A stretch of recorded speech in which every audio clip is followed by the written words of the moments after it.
Hello बच्चों। देखो बेटा, आज जो हम टॉपिक करने वाले हैं ऑर्गेनिक में, वो बहुत ही इम्पोर्टेंट टॉपिक है और एकदम बेसिक है। जैसे आपको टॉपिक नज़र आ रहा है, सबसे पहला, तो सबसे पहले टॉपिक का नाम है फिजन ऑफ कोवलेंट बॉन्ड। अब फिजन का मतलब होता है ब्रेकिंग, बॉन्ड का टूटना। अब मैं आपको समझा रहा हूँ, जरा आप लोग समझना। It is very very important topic, fission of covalent bond. अब आपको पता है कार्बन कोवलेंट बॉन्ड ही बनाता है। जो फिजन है, मैं पहले यहाँ पे मतलब बता दूं नोट की फॉर्म में। फिजन का जो मीनिंग है नॉर्मल लैंग्वेज में, इसे हम कहते हैं बॉन्ड ब्रेकिंग। बॉन्ड का टूटना, बॉन्ड ब्रेकिंग को हम फिजन कहते हैं। अब जो हमारी फिजन है, ये दो तरह की है, मतलब बॉन्ड ब्रेकिंग दो तरह की होती है। पहली टाइप का नाम है होमोलिटिक फिजन। होमोलिटिक फिजन मतलब होमोलिटिक बॉन्ड ब्रेकिंग। दूसरी टाइप का नाम है हेट्रोलिटिक फिजन। हेट्रोलिटिक फिजन मतलब ये अलग टाइप है, हेट्रोलिटिक। अब हम इन्हें वन बाय वन करते हैं, ए टाइप एंड बी टाइप। तो सबसे पहले हम यहाँ पे ए टाइप करते हैं, और ए टाइप का नाम है होमोलिटिक फिजन या होमोलिटिक बॉन्ड ब्रेकिंग। अब आप समझना, इसको ध्यान से समझना मैं क्या कह रहा हूँ। जैसे मान लीजिए आपके पास कार्बन कार्बन है, और ये CH3 है, और ये CH3 है। एक और एग्जांपल लेके समझाऊंगा, पहले आप यहाँ से ध्यान से समझिए। हम कह रहे हैं कि ये वाला बॉन्ड, सिंगल बॉन्ड में दो इलेक्ट्रॉन होते हैं। लेट अस से ये वाला बॉन्ड टूट गया। अगर ये वाला बॉन्ड टूटा, तो यहाँ पे भी कार्बन है, यहाँ पे भी कार्बन है। तो दोनों कार्बन की इलेक्ट्रॉन खींचने की पावर सेम है। तो एक इलेक्ट्रॉन इधर चला जाएगा, एक इलेक्ट्रॉन इधर चला जाएगा। इसे हम नाम देते हैं हाफ एरो। देखो, अगर कहीं पे पूरे के पूरे दो इलेक्ट्रॉन जा रहे हैं, तो इस तरह से पूरा एरो बनाएंगे। और अगर कहीं पे दो में से एक इलेक्ट्रॉन जा रहा है ना, तो ऐसे हाफ एरो बनाते हैं कि एक इलेक्ट्रॉन यहाँ गया, एक यहाँ गया। तो इसको आप याद रखना, हाफ एरो का मतलब हाफ इलेक्ट्रॉन। अब ये टूट गया। अब ये टूट गया तो हमें मिलेगा CH3 1 डॉट, मतलब अनपेयर्ड इलेक्ट्रॉन, और CH3 1 डॉट। इसी को कहते हैं होमोलिटिक ब्रेकेज और होमोलिटिक फिजन। तो इसकी डेफिनेशन क्या होनी? It is a kind of bond breaking in which when bond break both atom और group gain same number of electron. तो ये तो होगी एग्जांपल 1। इसकी मैं एक एग्जांपल 2 करके दिखाता हूँ, जिससे और एकदम अच्छे से क्लियर हो जाए। देखो एग्जांपल नंबर 2, जैसे H2 होता है, तो H सिंगल बॉन्ड H होता है। तो इसमें दो इलेक्ट्रॉन होते हैं। लेट अस से ये बॉन्ड टूट गया।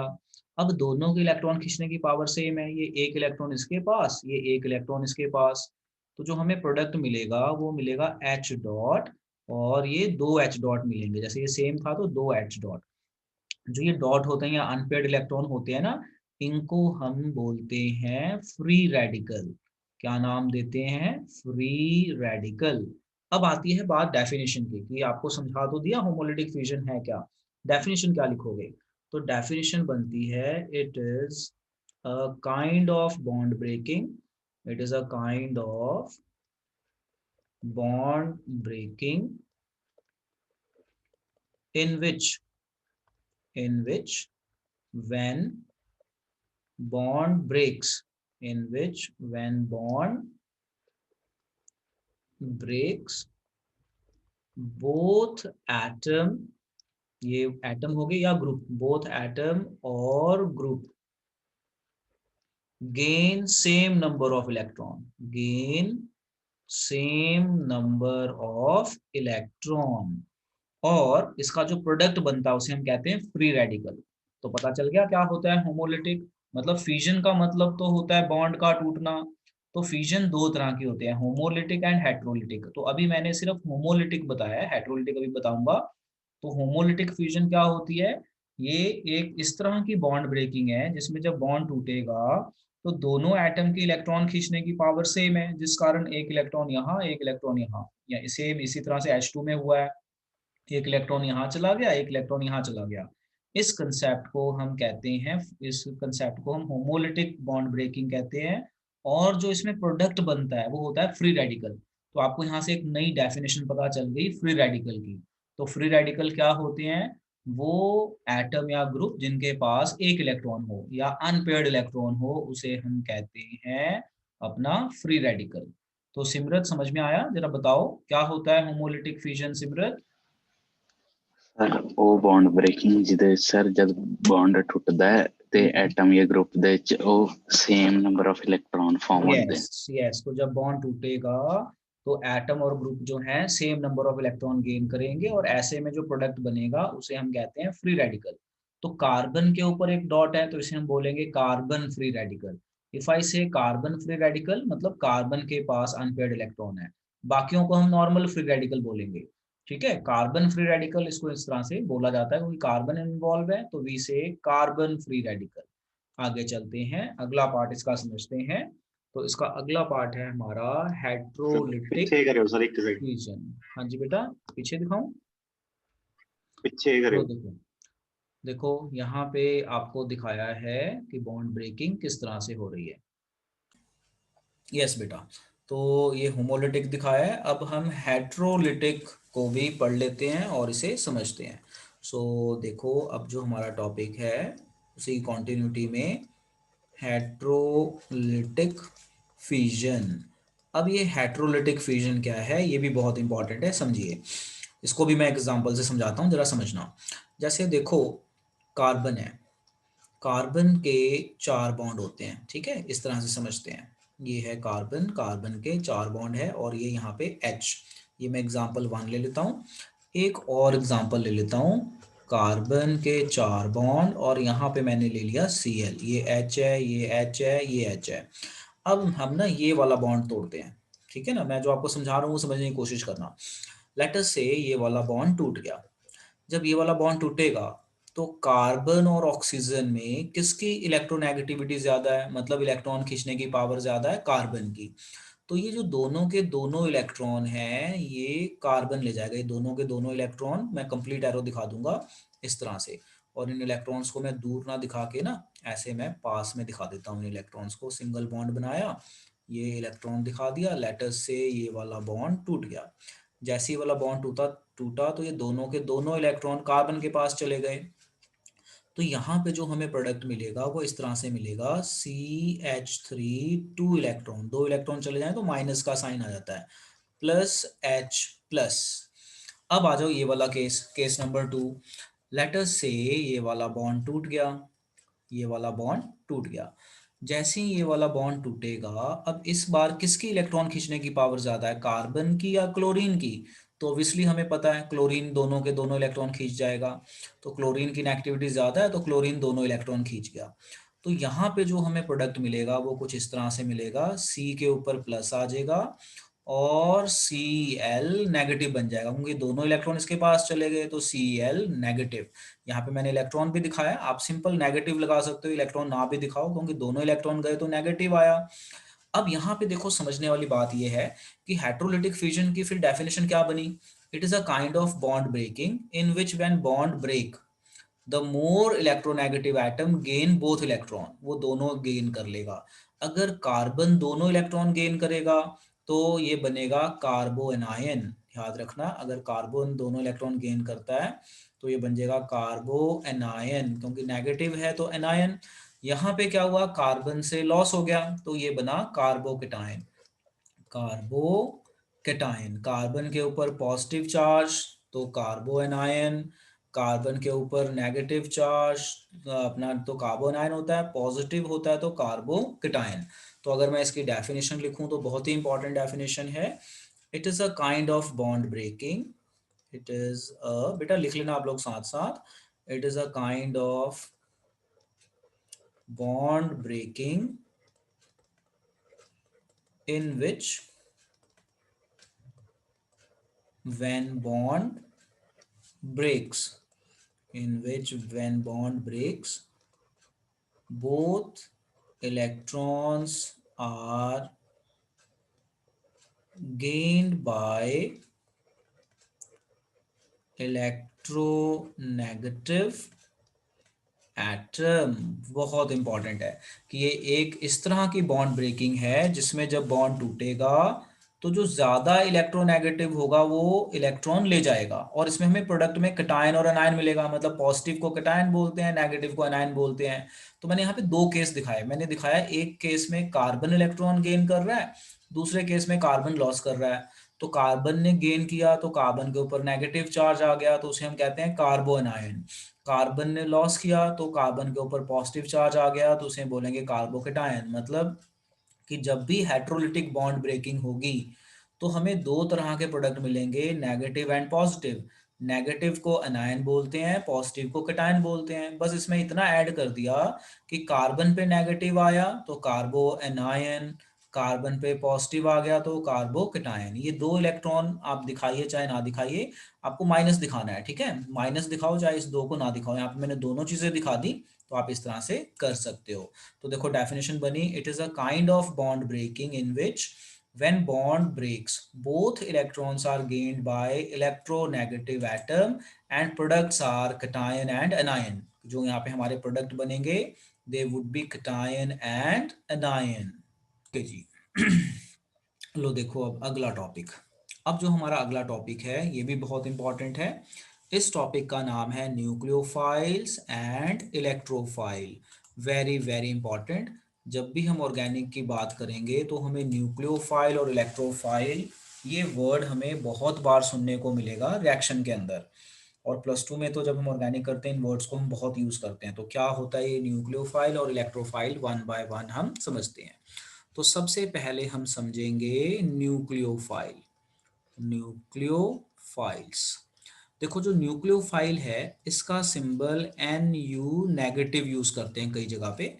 न्यूक्लियोफाइल होते हैं इलेक्ट्रॉन रिच स्पीशीज और इलेक्ट्रॉन रिच सब्सटेंसेस, जिनके पास इलेक्ट्रॉन ज्यादा हैं और वो डोनेट कर सकते हो, और इसे न्यूक्लियस लविंग भी कहते हैं क्योंकि इलेक्ट्रॉन को न्यूक्लियस खींचता है, न्यूक्लियस पॉजिटिव होता है तो खींचता है, तो इसे हम न्यूक्लियस लविंग भी कह देते हैं।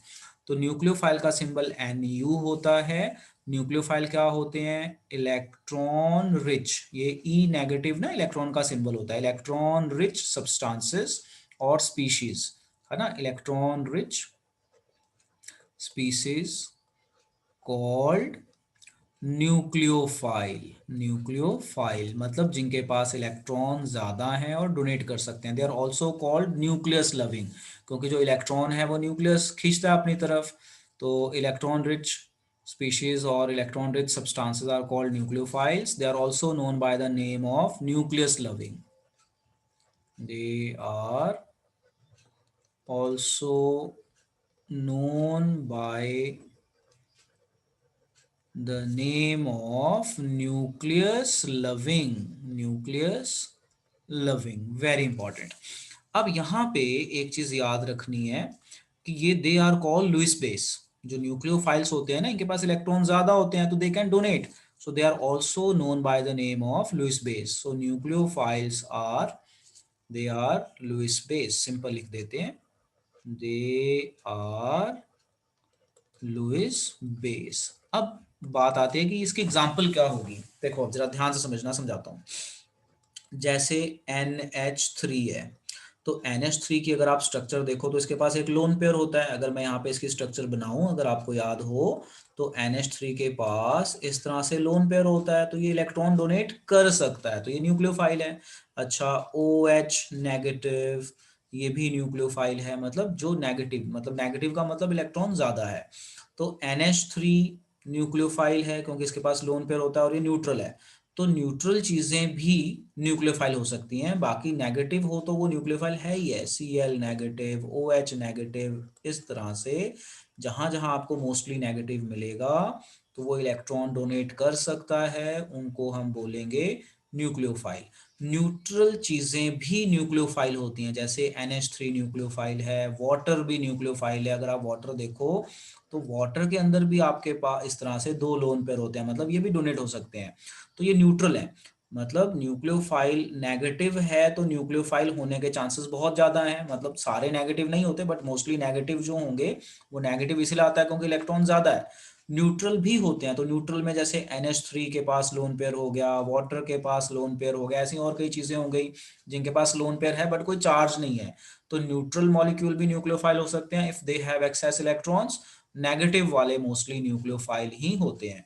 तो न्यूक्लियोफाइल की क्या डेफिनेशन बनी, वो चीजें जिनके पास इलेक्ट्रॉन ज्यादा है और वो डोनेट कर सकते हो, तो उनको हम नाम दे देते हैं न्यूक्लियोफाइल। कुछ मैंने यहाँ पे एग्जांपल्स लिख दी हैं, सो आप इसे नोट कर लीजिए। ओके जी, तो हमने न्यूक्लियोफाइल कर लिया। अब हम करेंगे electrophile, which is very important. Electrophile का जो डिनोशन है वो किस तरह से करते हैं, देखो टॉपिक जो हमारा चल रहा है, इस टॉपिक का नाम है nucleophile and electrophile. So nucleophile we are done, अब हम करेंगे electrophile. See, so name of the topic is electrophile. जो हमारा इलेक्ट्रोफाइल होता है इसका सिंबल ई प्लस होता है। तो देखो nucleophile electron rich, electrophile electron deficient. तो वो चीजें जो इलेक्ट्रॉन डेफिशिएंट हों, तो electron deficient substances are called electrophile, मतलब इनको इलेक्ट्रॉन चाहिए। सो इसकी डेफिनेशन इस तरह से बनेगी, इलेक्ट्रॉन डेफिशिएंट स्पीशीज। तो अगर कोई आपसे पूछे व्हाट आर इलेक्ट्रोफाइल, बोले इलेक्ट्रॉन डेफिशिएंट स्पीशीज, तो इनको इलेक्ट्रॉन चाहिए, so they are called Lewis acid. तो इसको हम नोट की फॉर्म में लिख लेते हैं कि इलेक्ट्रॉन डेफिशिएंट सब्सटेंसेस को हम इलेक्ट्रोफाइल कहते हैं। They are also called Lewis acid, they are also called Lewis acid. पिछले वाला हमारा बेस था, क्योंकि वो इलेक्ट्रॉन डोनेट कर सकता था, अब ये एक्सेप्ट कर सकता है, तो ये हो गया आपका लुईस एसिड, क्योंकि इलेक्ट्रॉन डेफिशिएंट है। अब हम इसकी एग्जांपल की बात करते हैं। देखो एग्जांपल में न्यूट्रल मॉलिक्यूल भी हो सकते हैं और प्लस वाले, वहां पे नेगेटिव वाले न्यूट्रल थे, यहाँ पे न्यूट्रल एंड प्लस वाले। अब जैसे आपको न्यूट्रल में कौन कौन से एलिमेंट याद हैं जो एसिड होते हैं, जो हमने पढ़े भी हैं, इक्विलिब्रियम चैप्टर में भी पढ़े हैं, जैसे AlCl3। तो अगर मैं इसकी स्ट्रक्चर ओपन करूं AlCl3 की, तो आप अगर इसे देखें ध्यान से, तो जो हमारा सेंटर एटम है इसके 8 इलेक्ट्रॉन पूरे नहीं है, तो ये 2 गेन कर सकता है। तो AlCl3 हो गया, आपका Cl प्लस हो गया, H प्लस हो गया, NO2 प्लस हो गया, एक्सेट्रा। तो जो हमारे इलेक्ट्रोफाइल हैं ये होते हैं इलेक्ट्रॉन डेफिशिएंट, जिनके पास इलेक्ट्रॉन कम हो। तो मोस्टली जितने भी प्लस वाले होते हैं ना, दे कम इन दिस कैटेगरी। तो मोस्टली में मतलब सारे नहीं, बट काफी प्लस वाले जो भी होंगे, याद रखना वो आपके इलेक्ट्रोफाइल में होते हैं। और न्यूट्रल भी इलेक्ट्रोफाइल में होता है, बस आपको उसमें स्ट्रक्चर ड्रॉ करके देखनी पड़ेगी कि भाई उसका इलेक्ट्रॉन कम है कि नहीं। जैसे AlCl3 दी मैंने एग्जाम्पल, इसी तरह से मान लो मैं BH3 एग्जाम्पल दे दूं, है ना। तो BH3 में भी अगर आप काउंट करो तो बिल्कुल इसी की तरह सिचुएशन बन रही है। यहाँ पे भी 8 इलेक्ट्रॉन पूरे नहीं है, यहाँ पे भी पूरे नहीं है, बट ये न्यूट्रल मॉलिक्यूल है। तो न्यूट्रल चीजें भी इलेक्ट्रोफाइल हो सकती हैं, प्लस वाली तो होंगी होंगी, मोस्टली होंगी, ठीक है ना। मतलब 100% प्लस वाली नहीं होती। कई बार क्या होता है कि इलेक्ट्रॉन शेयर्ड हो गया और उसके कारण भी प्लस आ जाता है, इस तरीके से भी हो जाता है। तो आप मोस्टली याद रखिए कि इलेक्ट्रोफाइल न्यूट्रल भी हो सकता है और प्लस वाला मोस्टली इलेक्ट्रोफाइल ही होगा। और इलेक्ट्रोफाइल का मतलब है इलेक्ट्रॉन डेफिशिएंट, मतलब उसको इलेक्ट्रॉन चाहिए। So they are known by the name of Lewis acid. चलिए नोट कर लीजिए बेटा। तो हमने इलेक्ट्रोफाइल न्यूक्लियोफाइल भी सीख लिया, इसकी हमने बेसिक डेफिनेशन समझ ली। अब हम चलते हैं आगे। अब देखो जो यहाँ पे है, यहाँ पे मुझे कुछ वर्ड से इंट्रोड्यूस करवाना है आपको। ये वर्ड भी हम बहुत यूज करेंगे, जैसे हम वर्ड यूज करेंगे सबस्ट्रेट, प्रोडक्ट तो हमें पता ही है, कई जगह पे हम यूज करेंगे वर्ड बाय प्रोडक्ट, और ये इंटरमीडिएट जो मैंने अभी आपको करवाया, इलेक्ट्रोफाइल, न्यूक्लियोफाइल, फिजन, ये सारे ना इंटरमीडिएट होते हैं। इंटरमीडिएट मतलब पॉजिटिव नेगेटिव जो जो भी चार्ज होते हैं, फ्री रेडिकल, ये सब इंटरमीडिएट में आते हैं। मतलब आपने रिएक्शन शुरू की, तो रिएक्शन शुरू की, तो जब रिएक्शन खत्म हो जाएंगे तो प्रोडक्ट मिलेगा। बीच में क्या होता है, तो बीच में यही सब होता है, बॉन्ड टूट रहा होता है, बॉन्ड बन रहा होता है। तो बॉन्ड टूटना और बनना ये सारा इंटरमीडिएट में आता है। तो जब भी हम कोई रिएक्शन करते हैं तो उसकी कुछ जनरल चीजें होती हैं, तो वो मैं बता रहा हूँ, जनरल डिपिक्शंस होती हैं। क्या है, जैसे ऑर्गेनिक मॉलिक्यूल सबस्ट्रेट, मतलब आप ऑर्गेनिक पढ़ रहे हो, ऑर्गेनिक में कार्बन के ऊपर अटैक होगा, तो वो मॉलिक्यूल जो अपना कार्बन देगा अटैक के लिए, रिएक्शन करने के लिए, उसे हम बोलेंगे सबस्ट्रेट। और जिससे रिएक्शन हो रही है उसे हम बोलेंगे अटैकिंग, जो अटैक कर रहा है उसे हम बोलेंगे अटैकिंग रिएजेंट। देखो, substrate is that reactant which supplies carbon to the new bond and the other reactant is called normal reagent. If both the reactants supply carbon to the new bond, then choice is arbitrary, and in that case molecule which attention is focused is called substrate. तो मतलब यहाँ पे mainly हमें ये समझना है कि substrate है क्या। तो सबस्ट्रेट वो पार्ट होता है जहाँ पे अटैक होता है। जैसे अगर मैं एक नॉर्मल टर्म लिख के यहाँ पे बताऊं, जैसे कार्बन है, आप मान लीजिए ये कार्बन के 4 बॉन्ड है, ठीक है बेटा। अब इस कार्बन की आपने क्लोरीन से रिएक्शन करा दी, ठीक है, ऐसे समझो क्लोरीन से रिएक्शन करा दी, तो जो ये क्लोरीन है ये कार्बन पे अटैक करेगा। तो ये जो पूरा मॉलिक्यूल है ना जिसके कार्बन पे अटैक हुआ, इसे हम नाम दे देंगे सबस्ट्रेट। तो मैं आपको मोटा मोटा यही बताना चाह रहा था कि सबस्ट्रेट होता क्या है। सबस्ट्रेट वो रिएक्टेंट है, रिएक्शन का वो रिएक्टेंट है जो अपना कार्बन देता है अटैक के लिए, और जो ये दूसरा अटैक कर रहा है उसे अटैकिंग रिएजेंट बोलते हैं। तो ये जस्ट समझाने के लिए, जैसे यहाँ पे हमने वर्ड यूज किया ना, substrate, attacking reagent, by product, product. तो जब ये रिएक्ट करेगा तो हमें दो चीजें मिलेंगी। एक तो हमें मिलेगा प्रोडक्ट, साथ में हमें कुछ और भी मिलेगा। तो जो हमारा मेन सब्सटेंस है ना उसे प्रोडक्ट कहते हैं, और जो साथ में कुछ मिल रहा है उसे हम कहते हैं बाय प्रोडक्ट। तो मैं एक 10th वाली रिएक्शन यहाँ पे लिख के दिखाता हूँ जिससे आप इसे समझ पाएं। वैसे आप मेरी बात फॉलो कर गए होंगे मैं क्या कह रहा हूँ। देखो हमने 10th में एक रिएक्शन करी थी कि आपके पास CH4 है, इस CH4 की आप क्लोरीन से रिएक्शन कर दो। याद आया, आपने क्लोरीनेशन के नाम से पढ़ा होगा, सब्स्टिट्यूशन रिएक्शन के नाम से, क्लोरीनेशन के नाम से, ऐसे क्लोरीन से रिएक्शन कर दो। तो आपने पढ़ा था इसका कार्बन का जो ये H है ये इसके साथ निकल जाता है, ये यहाँ से निकल गया। अब जो ये Cl है ये इस खाली जगह पे आ जाएगा, तो आपको प्रोडक्ट इस तरह से मिलेगा CH और ये Cl। तो ये Cl यहाँ पे आ गया H की जगह पे, और साथ में एक और प्रोडक्ट मिला HCl। तो ये आपका मेन प्रोडक्ट हो गया, और ये साथ में जो मिला है ना इसे हम नाम देते हैं बाय प्रोडक्ट।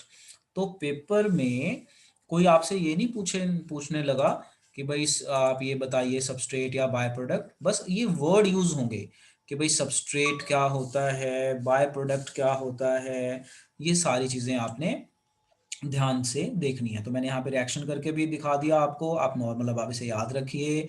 सबस्ट्रेट उससे को कहते हैं, उस ऑर्गेनिक कंपाउंड को कहते हैं जिसके कार्बन के साथ अटैक, जिसके कार्बन वाले चेन्स के साथ अटैक हो रहा है, मतलब रिएक्शन हो रही है, और जो साथ में प्रोडक्ट बन रहा है, साथ में दूसरी चीजें बन रही हैं, they are known by the name of by product. So now keep in mind what is substrate.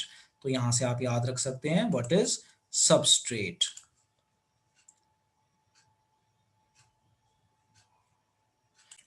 सो देखो इसमें बेटा कुछ नहीं लिखना कॉपी में, आप सिंपल ये ड्रॉ कर लो, बस ये ड्रॉ कर लो। उसके बाद मैं एक रिएक्शन लिखूंगा, वो रिएक्शन नोट कर लेना। तो अभी मैं थोड़ी देर में नोट करने का टाइम दूंगा, तो मैं एक रिएक्शन लिखता हूँ, बस आप समझ जाना उसको। देखो यहाँ पे रिएक्शन लिखने जा रहा हूँ, क्या चीज़ होती है बस आप समझ जाओ क्या होता है, क्योंकि कोई पूछेगा नहीं सबस्ट्रेट क्या है, ये वर्ड यूज होते हैं। देखो जैसे कार्बन है, तो कार्बन के 4 बॉन्ड मैंने हाइड्रोजन से पूरे कर दिए, ठीक है। इसकी मैंने क्लोरीन से रिएक्शन कर दी Cl2 से in the presence of light. ये 10th वाली ही रिएक्शन है। तो जब हम ये रिएक्शन करेंगे तो इतनी चीज बाहर निकल गई, क्योंकि ये कार्बन है, इस कार्बन का बॉन्ड टूटा और ये कार्बन पे अटैक कर देगा ताकि 4th बॉन्ड बन जाए। तो देखो हमें क्या मिलेगा, हमें मिलेगा CH3 1 2 3, और ये वाला जो Cl था जो बच गया वो इस जगह पे आ जाएगा Cl। तो ये Cl यहाँ पे जुड़ गया इस कार्बन पे, और साथ में हमें मिला HCl। तो HCl को हम बोलेंगे बाय प्रोडक्ट। तो अब आपको समझ में आ गया ना बाय प्रोडक्ट क्या होता है, जो प्रोडक्ट के साथ बनता है, और ये है हमारा प्रोडक्ट। अब यहाँ पे समझो, यहाँ पे आपके पास 2 रिएक्टेंट है, तो जिसके पास कार्बन है, जिसने कार्बन दिया अटैक के लिए, इसको हम बोलेंगे सबस्ट्रेट, और जो दूसरा रिएजेंट है जिसने अटैक किया, इसे हम बोलेंगे अटैकिंग रिएजेंट, है ना। अटैकिंग रिएजेंट या रिएजेंट बोल दो या रिएक्टेंट बोल दो, रिएजेंट बोलो रिएक्टेंट बोलो एक ही बात है, रिएक्टेंट। ठीक है जी। अब मान लो ये भी कार्बन है, ये भी कार्बन है, तो फिर हमने देखना है कि किसके ऊपर अटैक हो रहा है, कौन किस कार्बन के साथ ज्वाइन हो रहा है, तो वो आपका सबस्ट्रेट हो जाएगा। तो जनरली सबस्ट्रेट वही होता है जो अपना कार्बन देता है अटैक के लिए, बस इतना ही यहाँ पे बताया हुआ है, और कोई यहाँ से थ्योरी बेटा लिखने की जरूरत नहीं है। अब मैं पढ़ रहा हूँ, जरा यहीं से एक बार दोबारा समझ लेना और नोट कर लेना। देखो कह रहा है substrate is that reactant which supplies carbon to new bond. तो देखो यहाँ पे मैंने जो रिएक्शन की, ये सबस्ट्रेट है क्योंकि ये कार्बन दे रहा है फॉर न्यू बॉन्ड, क्लोरीन को बॉन्ड बनाने के लिए कार्बन दे रहा है, तो ये सबस्ट्रेट। लो आगे देखते हैं। If both reactant supply carbon to the new bond, अब ये ना केस आ सकता है कई बार कि मान लो ये भी कार्बन चेन है, ये भी कार्बन चेन है, फिर किसको सबस्ट्रेट लें, फिर उसमें हमने देखना है कि जो हमारी रिएक्शन है वो किस चीज के ऊपर फोकस हो रही है। सो देखो कह रहा है if both the reactant supply carbon to new bond then choice is arbitrary and in that case molecule on which attention is focus, मतलब जिस कार्बन के ऊपर अटेंशन फोकस है उसे हम सबस्ट्रेट कहते हैं। तो ये वाली सिचुएशन जनरली कम होती है, आपको ज्यादातर ऐसी सिचुएशन मिलेगी कि सबस्ट्रेट मोस्टली वही होता है जो कार्बन देता है अटैक के लिए। बस अब आप इतना नोट कर लो और याद कर लो।